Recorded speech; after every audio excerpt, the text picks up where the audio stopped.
মাননীয় স্পিকার, সরকার পরিচালনার দায়িত্ব গ্রহণ করার পর থেকে আমরা দেখছি যে আমরা অত্যন্ত ভঙ্গুর একটি অর্থনীতি পেয়েছি।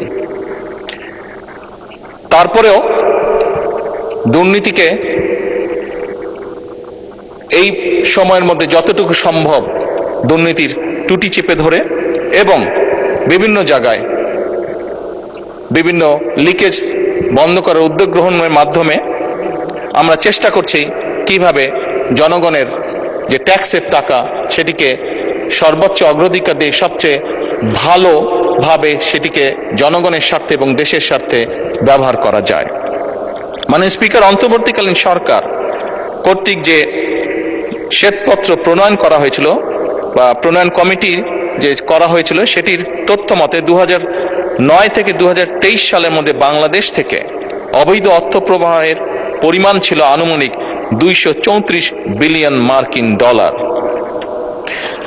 যা বছর হিসাবে যদি আমরা ভাগ করি তাহলে বছরে গড়ে 16 বিলিয়ন মার্কিন ডলার, বাংলাদেশি টাকায় 1.8 লক্ষ কোটি টাকা। মাননীয় স্পিকার, পাচারকৃত প্রত্যেক বছর পাচারকৃত এই অর্থ একাধিক দেশে স্থানান্তরিত হয় অভিযোগ থাকায় তা উদ্ধারে সংশ্লিষ্ট দেশগুলোর সাথে মাননীয় স্পিকার এরই ভিতরে তথ্য বিনিময়, সম্পদ শনাক্তকরণ এবং পারস্পরিক আইন সহায়তা জোরদার করা হচ্ছে।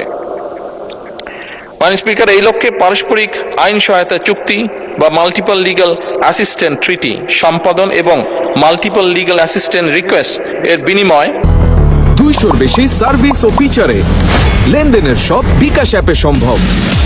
মিউচুয়াল লিগ্যাল অ্যাসিস্ট্যান্ট সম্পাদন এবং মিউচুয়াল লিগ্যাল অ্যাসিস্ট্যান্ট রিকোয়েস্টের বিনিময় প্রক্রিয়ার জন্য পররাষ্ট্র মন্ত্রণালয় সংশ্লিষ্ট সকল মন্ত্রণালয় এবং সংস্থার সাথে সরকার নিবিড়ভাবে কাজ করছে।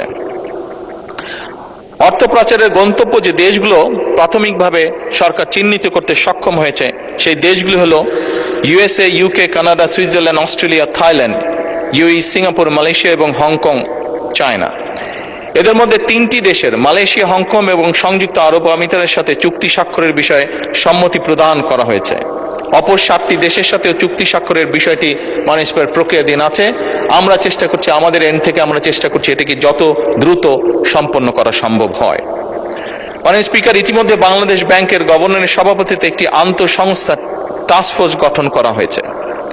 এই টাস্কফোর্স কর্তৃক চিহ্নিত এবং অগ্রাধিকার প্রাপ্ত 11টি মামলায় পাচার হওয়ার অর্থ পুনরুদ্ধারের জন্য আইনি প্রক্রিয়া চলমান রয়েছে।